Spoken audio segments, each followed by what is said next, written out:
ओम शांति। 29/12/2023 के बाबा के मधुर महावाक्य। बाबा कहे, मीठे बच्चे, प्रश्नों में मूंझना छोड़ मन मना भाव में रहो। बाप और वर्षे को याद करो, पवित्र बनो और बनाओ। प्रश्नों में मूंझना छोड़ मन मना भाव रहो। बाप और वर्षे को याद करो, पवित्र बनो और बनाओ। प्रश्न: शिव बाबा, तुम बच्चों से अपनी पूजा नहीं करवा सकते, क्यों?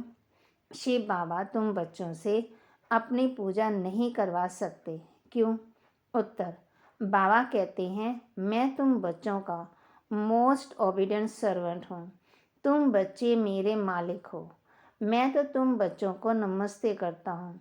बाप है निरहंकारी। बच्चों को भी बासमान बनना है। मैं तुम बच्चों से अपनी पूजा कैसे करवाऊँगा? मेरे पैर भी नहीं हैं जिसको तुम धुलाई करो।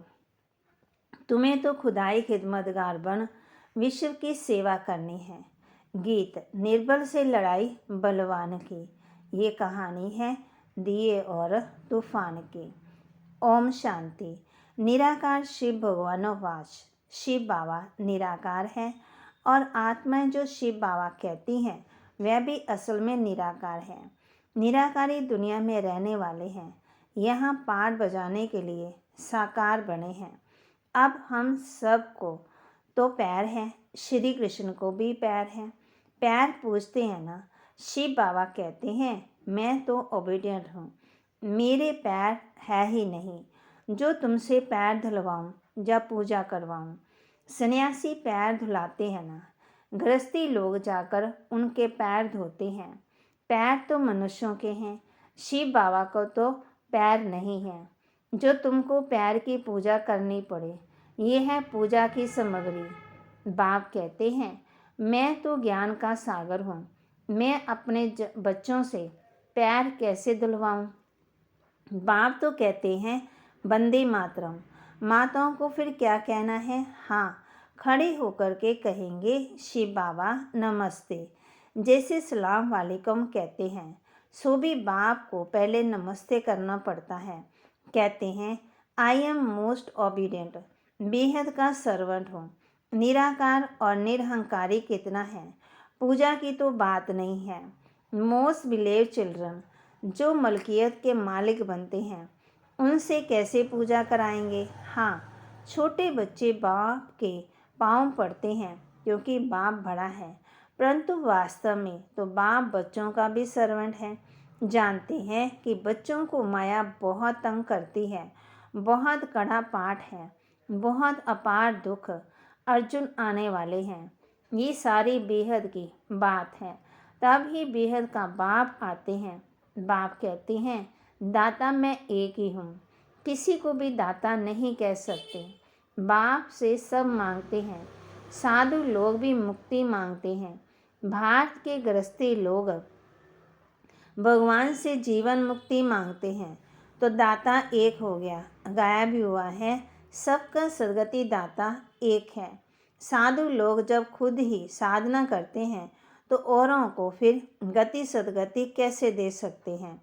मुक्ति धाम और जीवन मुक्ति धाम दोनों का बाप ही एक बाप ही है। वे अपने समय पर आते हैं एक ही बार, और सभी जन्म मरण में आते हैं। ये एक ही बार आते हैं जबकि रावण का राज्य खत्म होना है, उसके पहले आ नहीं सकते। ड्रामा में पार्ट ही नहीं है। तो बाप कहते हैं, तुमने मेरे द्वारा मुझे अब पहचाना है। मनुष्य नहीं जानते तो सर्वव्यापी कह दिया है। अब भी तो है रावण राज्य। भारतवासी रावण को जलाते रहते हैं तो सिद्ध है रावण राज्य भारत में है, राम राज्य भी भारत में है। ये बातें राम राज्य स्थापन करने वाला ही समझाते हैं कि कैसे अब रावण राज्य है। ये कौन समझाते हैं? निराकार शिव भगवानोवाच। आत्मा को शिव नहीं कहेंगे। आत्मा है सब शालिग्राम। शिव एक को ही कहा जाता है, शालिग्राम तो अनेक होते हैं। ये है रुद्र ज्ञान यज्ञ। वे ब्राह्मण लोग तो यज्ञ रचते हैं, उसमें एक बड़ा शिवलिंग और छोटे छोटे शालिग्राम बनाकर पूजा करते हैं। देवियों आदि की पूजा तो हर वर्ष होती है, ये तो रोज मिट्टी के बनाते हैं और पूजा करते हैं। रुद्र का बड़ा मान होता है। शालिग्राम कौन है वह तो जानते नहीं। तुम शिव शक्ति सेना पतितों को पावन बनाती हो। शिव की पूजा तो होती है, शालिग्राम कहाँ जाए। तो बहुत मनुष्य रुद्र ज्ञान यज्ञ रच शालिग्रामों की पूजा करते हैं। शिव बाबा के साथ बच्चों ने भी मेहनत की है, शिव बाबा के मददगार हैं। उनको कहा जाता है खुदाई खिदमतगार। खुद निराकार भी जरूर कोई शरीर में आएंगे ना। स्वर्ग में तो खिदमत की दरकार नहीं है। शिव बाबा कहते हैं देखो ये मेरे खिदमतगार बच्चे हैं, नंबरवार तो है ना। सबकी पूजा तो कर ना सके, ये यज्ञ भी भारत में ही होते हैं। ये राज बाप ही समझाते हैं, वे ब्राह्मण लोग व सेठ लोग थोड़ी जानते हैं। वास्तव में ये है रुद्र ज्ञान यज्ञ। बच्चे पवित्र बन भारत को स्वर्ग बनाते हैं। ये बड़ी हॉस्पिटल, यहाँ योग द्वारा हम एवर हेल्दी बनते हैं। बाप कहते हैं मुझे याद करो। देहंकार पहला नंबर विकार है जो योग तोड़ता है। बॉडी कॉन्शियस होते हैं, बाप को बोलते हो तब ही फिर और विकार आ जाते हैं। ये योग निरंतर लगाना बड़ी मेहनत है। मनुष्य श्री कृष्ण को भगवान समझ उनकी पूजा करते हैं, परंतु वे पतित पावन तो है नहीं, तो उनके पैर पूजे जाए। शिव तो है ही बिगड़ पाँव, वे तो आगर के माताओं का सर्वेंट बनते हैं और कहते हैं बाप और स्वर्ग को याद करो तो फिर तुम 21 जन्म राज्य करेंगे। 21 पीढ़ी गाई हुई है और धर्मों में नहीं गाई जाती। किसी भी धर्म वाले को 21 जन्म स्वर्ग की बादशाही नहीं मिलती है, ये भी ड्रामा बना हुआ है। देवता धर्म वाले जो और धर्मों में मिक्स हो गए हैं वह भी निकल आएंगे। स्वर्ग के सुख तो अपरंपार है। नई दुनिया नए मकान में अच्छा सुख होता है। थोड़ा पुराना होने से कुछ ना कुछ दाग हो जाते हैं, फिर रिपेयर किया जाता है। तो जैसे बाप की महिमा अपरंपार है, वैसे स्वर्ग की महिमा भी अपरंपार है, जिसका मालिक बनने का तुम पुरुषार्थ कर रहे हो और कोई स्वर्ग का मालिक बना ना सके। तुम बच्चे जानते हो विनाश की सीन बड़ी दर्दनाक है। उनके पहले बाप से वर्षा ले लेना चाहिए। बाप कहते हैं अब मेरे बनो, अर्थात ईश्वरीय गोद लो। शिव बाबा बड़ा है ना, तो तुमको प्राप्ति बहुत है। स्वर्ग के सुख अपरंपार है। नाम सुनते ही मुख पानी होता है। कहते हैं फलाना स्वर्ग पधारा। स्वर्ग प्यारा लगता है, ये तो है ही नरक। जब तक सतयुग ना हो तब तक स्वर्ग में कोई जा ना सके। बाप समझाते हैं ये जगदम्बा जाकर फिर स्वर्ग की महारानी लक्ष्मी बनती है। फिर बच्चे भी नंबरवार बनते हैं। मम्मा बाबा जास्ती पुरुषार्थ करते हैं, राज्य तो वहाँ बच्चे भी करेंगे ना, सिर्फ लक्ष्मी नारायण तो नहीं करेंगे। तो बाप आकर के मनुष्य देवता बनाते हैं, पढ़ाते हैं। अगर कहते श्री कृष्ण बनाते तो फिर श्री कृष्ण को तो ले गए द्वापर में। द्वापर में तो देवता होते नहीं। सन्यासी कह न सके कि हम स्वर्ग जाने के लिए रास्ता बताते हैं, उसके लिए तो भगवान चाहिए। कहते हैं मुक्ति जीवन मुक्ति के द्वार कलयुग के अंत में खुलेंगे। ये है रुद्र ज्ञान यज्ञ। मैं हूँ शिव रुद्र और ये है शालिग्राम। ये सब शरीरधारी हैं, मैंने शरीर का लोन लिया हुआ है। ये सब ब्राह्मण हैं। ब्राह्मण बिगड़ ये ज्ञान कोई में होता नहीं, शूद्रों में भी नहीं है। सतयुग में देवी देवताएं तो पार्श्व बुद्धि थे जो बाप ही अब बनाते हैं। सन्यासी किसी को पार्श्व बुद्धि बना ना सके, बल खुद पवित्र है फिर भी बीमार तो पड़ते हैं। स्वर्ग में कभी बीमार नहीं होते। बाबा कहे वहाँ तो अपार सुख है। इसलिए बाप कहते हैं पूरा पुरुषार्थ करो। रेस होती है ना, ये है रुद्रमाला में प्रोने की रेस। आत्मा को धोड़ी लगानी है योग की। जितना योग लगाएंगे तो समझेंगे ये तीखा दौड़ रहा है, उनके विकर्म ही नाश होते जाएंगे। तुम उठते बैठते चलते फिरते यात्रा पर हो। बुद्धि योग की ये बहुत अच्छी यात्रा है। तुम कहते हो ऐसे स्वर्ग के अपरंपार सुख पाने के लिए पवित्र क्यों नहीं रहेंगे। हमको माया हिला नहीं सकती, प्रतिज्ञा करनी होती है। अंतिम जन्म है, मरना तो है ही, तो क्यों नहीं बाप से वर्षा ले लेवें। कितने बाबा के बच्चे हैं, प्रजापिता है तो जरूर नई रचना रचते हैं। नई रचना होती है ब्राह्मणों की। ब्राह्मण हैं रूहानी सोशल वर्कर, देवताएं तो प्रारब्ध भोगते हैं। बाबा कहे तुम भारत की सर्विस करते हो, इसलिए तुम ही स्वर्ग के मालिक बनते हो।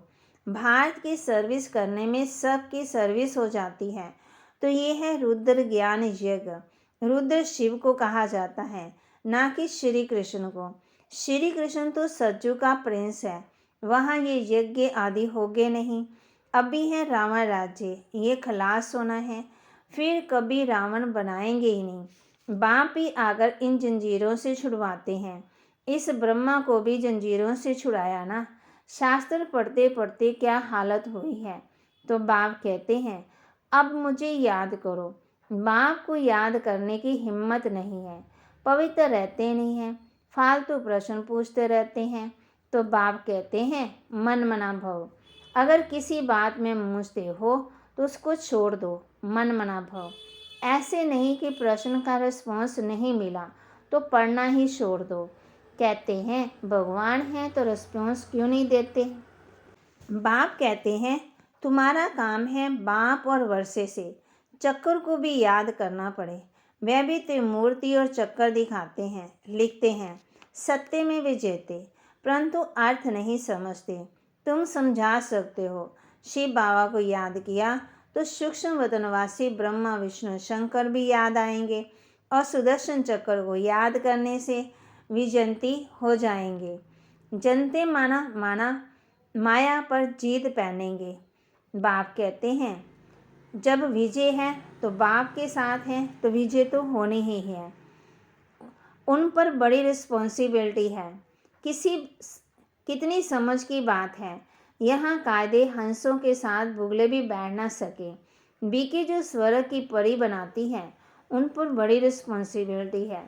पहले जब कोई आते हैं तो उनसे हमेशा ये पूछो आत्मा के बाप को जानते हो।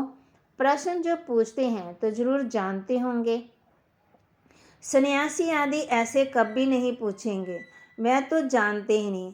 तुम तो प्रश्न पूछेंगे बेहद के बाप को जानते हो। पहले तो सगाई करो, ब्राह्मणों का धंधा ही ये है। बाप कहते हैं आत्माएं मेरे साथ योग लगाओ, क्योंकि मेरे पास आना है। सतयुगी देवी देवताएं बहुत काल से अलग रहे हैं, तो पहले पहले ज्ञान भी उनको ही मिलेगा। लक्ष्मी नारायण ने 84 जन्म पूरे किए हैं, तो उनको पहले ज्ञान मिलना चाहिए। मनुष्य सृष्टि का जो झाड़ है ना, उसका पिता ब्रह्मा और आत्मा का पिता है शिव। तो बाप और दादा है, तुम हो उनके पोत्रे, उनसे तुमको ज्ञान मिलता है। बाप कहते हैं मैं जब नरक में आऊँ तब तो स्वर्ग रचूँ। शिव भगवान आवाज लक्ष्मी नारायण त्रिकालदर्शी नहीं है, उनको ये रचता रचना का ज्ञान है ही नहीं, तब परंपरा कैसे चले। कई समझते हैं ये तो सिर्फ कहते रहते हैं, मौत आया कि आया, होता कुछ नहीं है। इस पर एक मिसाल भी है। उसने कहा शेर आया, परंतु शेर आया नहीं। आखिर एक दिन आया, बकरियां सब खा गया। ये बातें सब यहाँ की है। एक दिन काल खा जाएगा, फिर क्या करेंगे।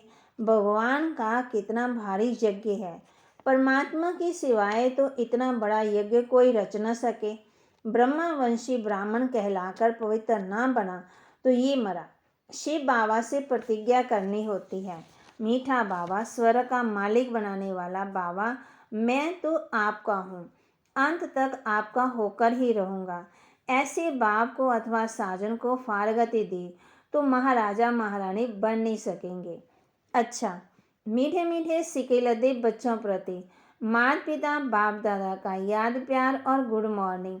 रूहानी बाप की रूहानी बच्चों को नमस्ते। रूहानी बच्चों की रूहानी बाप दादा को दिलवा जान सिकवा प्रेम से नमस्ते। धारणा के लिए मुख्य सार। सच्चा खुदाई खिदमतगार बन भारत को स्वर्ग बनाने में बाप को पवित्रता की मदद करनी है। रूहानी सोशल वर्कर बनना है। सच्चा खुदाई खिदमतगार बन भारत को स्वर्ग बनाने में बाप को पवित्रता की मदद करनी है। रूहानी सोशल वर्कर बनना है। किसी भी प्रकार के प्रश्नों में मूंझकर पढ़ाई नहीं छोड़नी है। प्रश्नों को छोड़ बाप और वर्षे को याद करना है। किसी भी प्रकार के प्रश्नों में मूंझकर पढ़ाई नहीं छोड़नी है। प्रश्नों को छोड़ बाप और वर्षे को याद करना है। वरदान। हदों से पार रह सबको अपनेपन की महसूसता कराने वाले अनुभवी मूर्त भव। हदों से पार रह सबको अपनेपन की महसूसता कराने वाले अनुभवी मूर्त भव। जैसे हर एक के मन से निकलता है मेरा बाबा, ऐसे सभी के मन से निकले कि ये मेरा है। बेहद का भाई है या बहन है, दीदी है या दादी है, कहाँ भी रहते हो लेकिन बेहद सेवा के निमित्त हो। हदों से पार रहकर बेहद की भावना, बेहद की श्रेष्ठ कामना रखना, यही है फॉलो फादर करना। अभी इसका प्रैक्टिकल अनुभव करो और कराओ। वैसे भी अनुभवी बुजुर्ग को पिताजी काका जी कहते हैं।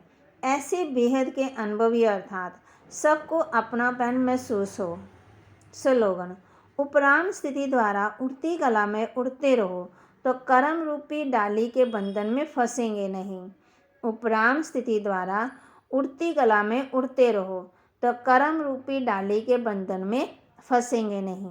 बाबा कहे उपराम माना ऊपर की स्थिति, राम के पास रहना द्वारा उड़ती कला में उड़ते रहेंगे तो कर्म रूपी डाली के बंधन में फंसेंगे नहीं। ओम शांति।